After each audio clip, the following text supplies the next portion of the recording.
A continuación, en Radio María Inmaculada,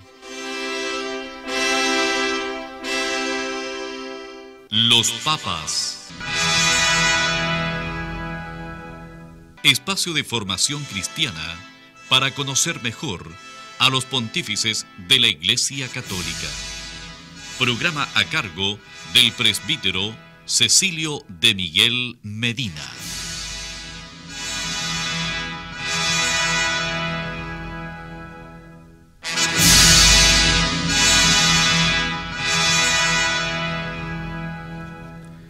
Dedicamos esta semana el tiempo de este programa Los Papas a uno de los que ocuparon la cátedra de Pedro y en la que dejaron huellas importantes. Nos estamos refiriendo al Papa Alejandro III, posiblemente nacido en Siena. Después de adquirir los mayores niveles del conocimiento en derecho canónico en la Universidad de Bolonia, se dedicó a la enseñanza en esta misma universidad, pasando luego a la Universidad de Pisa. Entre las obras que le dieron gran fama figura esa Summa Magistri Rolandi, haciendo referencia a su nombre de pila, que era Rolando. Bandinelli era su apellido, los nombres que usa y el apellido que emplea, hasta que él mismo señala el que va a emplear en su pontificado. Esta obra va a ser uno de los primeros comentarios del decreto de Graciano. El año 1150 es nombrado cardenal por el Papa Eugenio III, y de esos años data o proviene otra obra importante, su Sententiae. Poco después de ser nombrado canciller de la Iglesia, con lo que dirigirá a los cardenales que se enfrentarán con el emperador Federico Barbarroja, que pretendía anexionar Italia a los dominios de su imperio. Antes de ser elegido sucesor de Pedro, él se va a enemistar con el emperador y va a obtener esa malquerencia que el emperador va a tener siempre para él, porque sostiene que la dignidad imperial era un beneficio papal. Los príncipes alemanes le van a jurar odio eterno, y uno de ellos hubiera terminado con la vida del futuro pontífice si no hubiera intervenido el mismo emperador.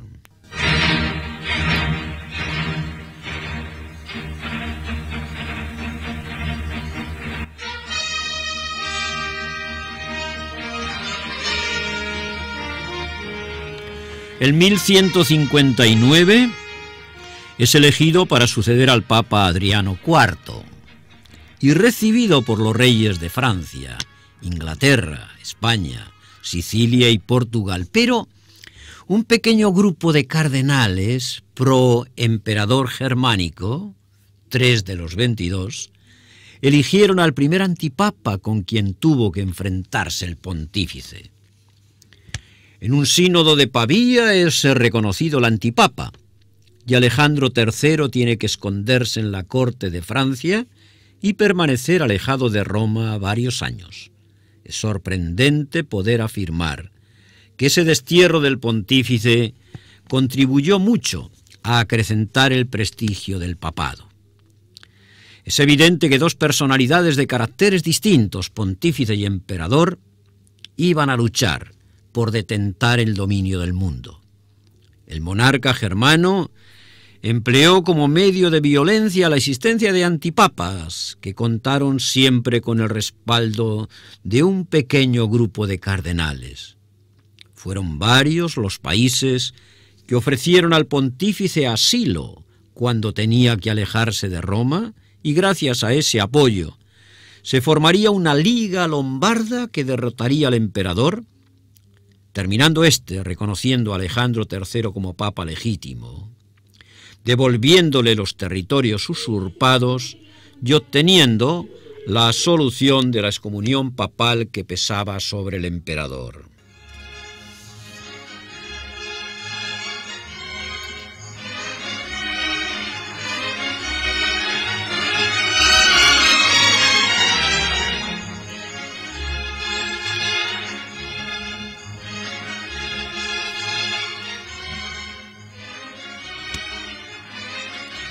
Una de las obras más sobresalientes de su pontificado fue la convocatoria del 11º Concilio Ecuménico, el tercero de Letrán, el año 1179, que fue presidido por el mismo Papa. Junto a él llegaron unos 300 obispos.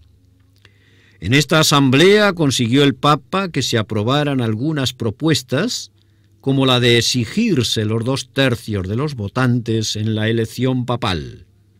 Con ello se pretendía terminar con la lacra de los cismas. Pero durante su pontificado el emperador había producido uno, apoyando a los antipapas que se sucedieron a lo largo de 17 años y que produjo peores consecuencias al emperador que al mismo pontífice. Pero la importancia del concilio radica en que fue un antes y un después del concilio, si nos fijamos en el apogeo que fue adquiriendo el poder de Alejandro III. Entre los hechos que pueden probar la afirmación figura el que el mismo Barbarroja se viera obligado a reconocerle como papa. Es algo totalmente perteneciente a la leyenda y que fue muy aireada por la causa protestante de Lutero, que el Papa puso su pie sobre la garganta del emperador. También se vería humillado el monarca inglés cuando el pontífice tomó partido por el arzobispo de Canterbury, el famoso Santo Tomás Becket, que fue precisamente mandado a asesinar por el mismo monarca inglés.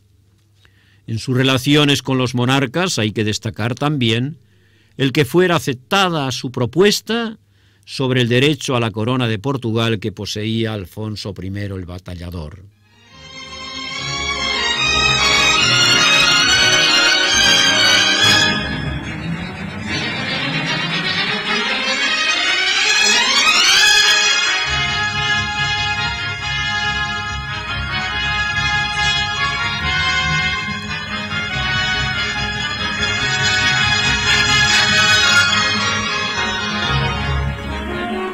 Pero a pesar de este apogeo de su poder, se vio obligado por una revuelta de la nobleza romana a abandonar Roma y nunca volvería a ella. Cuando los nobles sublevados quisieron colocar otro antipapa como sustituto de Alejandro III, este, mediante un hábil manejo de las finanzas, recuperaría el poder. Moriría en 1181, después de haber excomulgado al rey de Escocia y de levantar las penas que pesaban sobre el reino de Escocia. La ciudad de Civitas Castellana recogió sus últimos suspiros. Cuentan algunas crónicas que los romanos persiguieron a sus restos con maldiciones y piedras. Pero, en la estima de Roma, Italia y la cristiandad, están las palabras de su epitafio, que parece expresar cuando lo llama la luz del clero, el ornamento de la Iglesia, el padre de su ciudad y del mundo. Un pontífice que vista sus decretales se advierte que es poco inferior a Inocencio III. Este Alejandro III, que acompañó con entusiasmo el quehacer académico, que él trató siempre con especial deferencia, produciéndose el establecimiento de las universidades medievales. Su gran reputación como maestro y canonista fue resaltado por una de las mayores firmas entre los historiadores de la Iglesia del siglo XIX, Denifle, cuando descubrió en una biblioteca pública de Nuremberg su obra Sententiae Rolandi Bononiensis. Es significativo que uno de los grandes agnósticos y de los grandes perseguidores intelectuales que ha tenido el cristianismo, nos estamos refiriendo a Voltaire, lo considere como uno de los hombres medievales que más dignificó a la raza humana por haber abolido la esclavitud.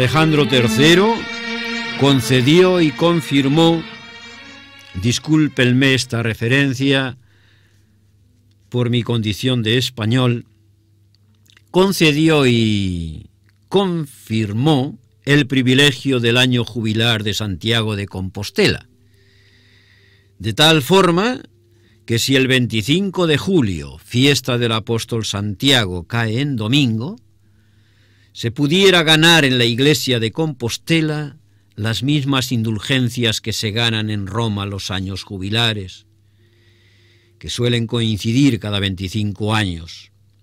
En esta bula con la que el Papa Alejandro III concedía a Santiago de Compostela este privilegio, y que es una de las concesiones más antiguas que se conservan dentro de la legislación canónica. Aunque había sido el Papa Calixto II, años antes, quien había concedido este privilegio, quien lo confirma va a ser precisamente Alejandro III, que llevaría a cabo una serie de reformas en el interior de la Iglesia y con cuyo pontificado quedó muy fortalecida la autoridad pontificia.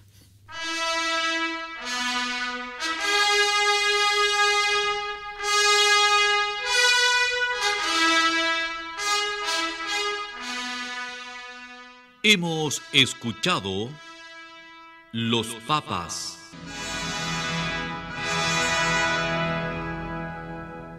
Con el presbítero Cecilio de Miguel Medina. Espacio de formación cristiana para conocer mejor a los pontífices de la Iglesia Católica.